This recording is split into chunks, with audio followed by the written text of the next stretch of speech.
Do you know the real story behind Starbucks?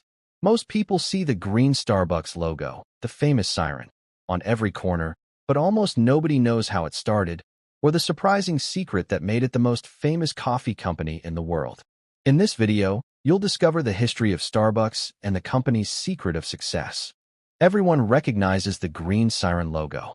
Starbucks is everywhere, in airports, on street corners, even in small towns.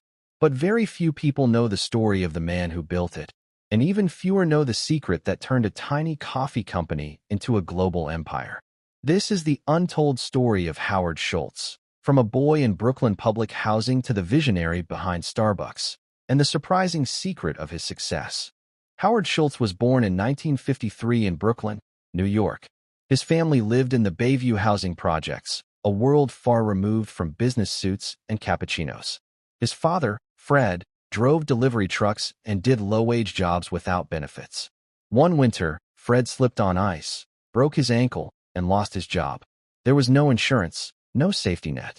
Howard was just a boy, but he never forgot watching his father's pride collapse along with his income.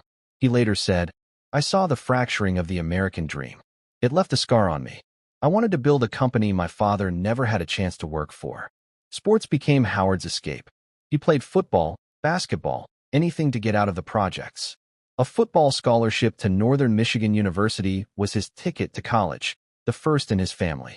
But after an injury, he lost the scholarship and had to work multiple jobs to stay in school: bartending, working in ski lodges, selling blood. This early struggle gave him a relentless work ethic and empathy for working people. After graduation, Howard didn't have a roadmap. He started as a Xerox salesman, going door to door. It was unglamorous, but he learned how to pitch, how to listen, and how to handle rejection, skills that would later become crucial. In 1981, he noticed a small Seattle company ordering a surprising number of coffee makers from his employer.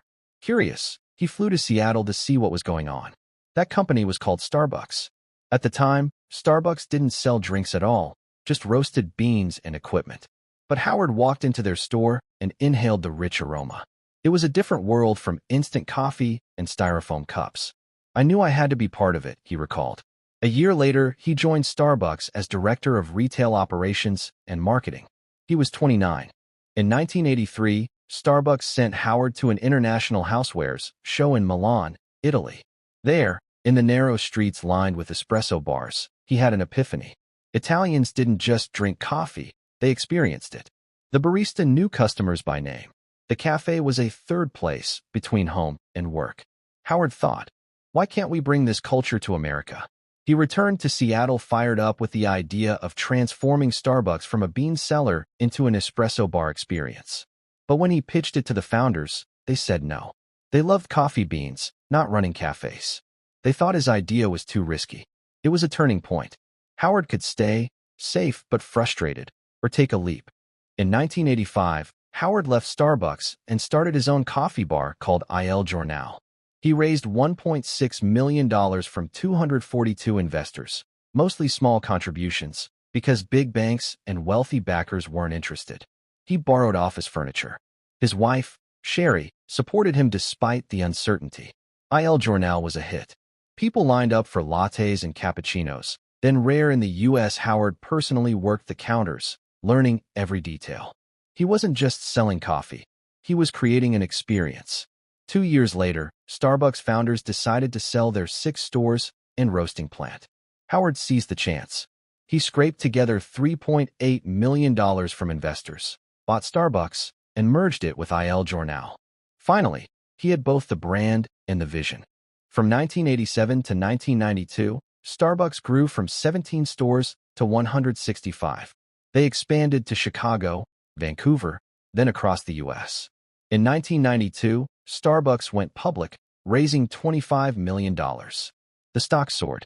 But growth brought new challenges. How to keep quality consistent. How to preserve the intimate Italian cafe feel as stores multiplied. Critics said Starbucks was losing its soul. Howard responded by investing in training and benefits. Full-time and even part-time employees, partners, he called them, received health insurance and stock options, unheard of in the service industry. It cost the company millions, but created loyalty and low turnover. He believed happy employees created happy customers. In 2000, Howard stepped down as CEO but remained chairman. Starbucks continued to expand, but by the mid-2000s growth had become overextension. Stores became cookie-cutter, profits slipped. The 2008 financial crisis hit. Howard returned as CEO in 2008, facing a company in trouble.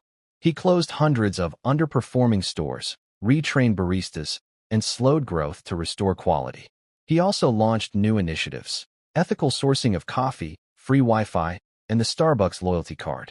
Slowly, Starbucks regained its footing and then soared to new heights, expanding globally and into products like Via Instant Coffee and the Starbucks app.